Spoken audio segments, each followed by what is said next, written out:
بسم اللہ الرحمن الرحیم۔ السلام علیکم ورحمۃ اللہ وبرکاتہ۔ محترم دوستو، کون جیتا، کیسے جیتا، چند سنجیدہ باتیں آج میں آپ کے سامنے عرض کروں گا۔ محترم دوستو، کچھ باتیں اب ذرا سنجیدگی سے سن لیں۔ دیکھیے، پاکستان کے متعلق انڈیا جو باتیں کہتا ہے وہ ساری غلط نہیں۔ ہم بھی دوسری قوموں کی طرح ایک قوم ہیں، ہم میں بھی غلطیاں اور کمزوریاں ہیں۔ معیشت ہماری کمزور ہے، یہ اس لیے بھی ہے کہ ہم نے اپنے ملک کی سیاست میں تجربات بہت کیے، اس لیے بھی کہ انڈیا نے تقسیم کے وقت بھی ہمارے ساتھ ساتھ بہت دھاندلی کی۔ کشمیر تو واضح ہے، کچھ اور ریاستیں بھی قبضہ کر لی گئیں۔ اسلحہ ساز فیکٹریاں، خزانہ، حکومتی سٹرکچر سب ادھر تھا۔ تقسیم کی آری سے ہمارا حصہ بھی کیک کی طرح کاٹ کر انڈیا کی جھولی میں ڈال دیا گیا۔ انڈیا آپ سے کم از کم 1 ارب زیادہ ہے، دنیا کی سب سے بڑی آبادی، لڑائی میں بھی زیادہ، بطور صارف بھی زیادہ، فوج میں 7 گنا زیادہ ہے، فضائیہ کی 1:10 کی ریشیو ہے، اس کا دفاعی بجٹ ہاتھی ہے اور ہمارا بکری بھی نہیں۔ نسبت تناسب میں سب کچھ زیادہ ہے۔ یہی وجہ ہے کہ معیشت میں شراکت کے لیے دنیا اس کی طرف لپکتی ہے۔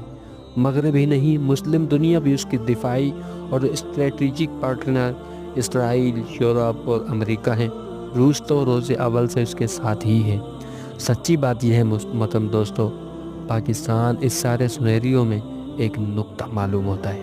سوائے غیرت اور ایمان کے پاکستان کے پاس کچھ قابل ذکر سرمایہ نہیں۔ اس سب کے باوجود یہ اللہ کا فضل ہے کہ پاکستان ایک طرف تیل اور معیشت سے دنیا کو چلانے والے عربوں سے قوت میں مستحکم اور بہتر ہے، تو دوسری طرف اسرائیل اگر کسی سے ڈرتا ہے تو وہ پاکستان ہے، اور مغربی دنیا اگر مسلم ورلڈ میں کسی کو بطور قوت قابل ذکر سمجھتی ہے تو وہ بھی پاکستان ہے۔ یہ سب آپ کی کسی صلاحیت یا محنت کا نتیجہ نہیں۔ صلاحیت و محنت تو دور کی بات، ہم تو وہ سسٹم ہی نہیں بنا سکے ملک جس سے آگے بڑھتے ہیں۔ حالات اگر یہ ہیں تو پھر ہمیں سوچنا چاہیے کہ ہماری گڈڑی میں عظمت کا یہ لال کہاں سے آیا۔ آپ جتنا بھی سوچئے، سوائے اللہ کی خاص مدد اور رحمت کے اس سوال کا کوئی جواب نہیں مل سکتا۔ وہ ملک صفر سے جس کا آغاز ہوا، وہ اگر آج دنیا کی گنتی کی چند ایٹمی قوتوں میں سے ایک قوت اور واحد مسلم ایٹمی طاقت ہے تو اس میں ہمارا کتنا کمال ہے، یہ سوچ لیجئے۔ ہم نے کب اس پر تھنک ٹینک بٹھائے تھے؟ بیلجیم میں ایک شخص نے مشرقی پاکستان نے ہتھیار ڈالتے کلمہ گو مسلمانوں کو دیکھا تو پلک اٹھا۔ وہ خط لکھتا رہا، اٹامک انرجی کمیشن سے کسی نے اسے گھاس نہ ڈالی۔ پھر بھٹو کے دل میں یہ بات سما گئی، کام شروع ہوا۔ امریکی مجبور تھے، توجہ نہ دے سکے، اور پھر اللہ نے وہ دن دکھایا جب سب کچھ چھین لینے والے بھارت کے مقابل آپ نے زیادہ ایٹمی پٹاخے پھوڑ دیے۔ دنیا نے بھارت کے نہیں، آپ کے کان پکڑ لیے۔ پابندیوں میں معیشت آپ کی اڑ گئی، مگر آپ نے روکھی سوکھی کھا کے غیرت کو سیراب کر لیا۔ پھر میزائل، ٹیکنالوجی اور فضائیہ، ذرا سا تھم کے کہیں بیٹھ کے سوچئے کہ کیا واقعی ہم اپنے سسٹم اور اپنی معیشت کے اعلیٰ الرغم ایسے ہی توانا تھے کہ یہ سب کچھ کر سکتے؟ قطعاً نہیں۔ تو کوئی تو ذات تھی نا جو ہم جیسے نکموں کی انگلی پکڑ کر ایک سمت میں ہمیں دوڑاتی چلی گئی، ایسے کہ آج دنیا ہماری دوڑ دیکھ کے دنگ ہے۔ اچھا، اب موجودہ حالات پر آئیے۔ رمضان کے بعد اور اس سے پہلے وہ کون سا زخم ہے جو آپ نے اپنے جسم پر سہا نہیں؟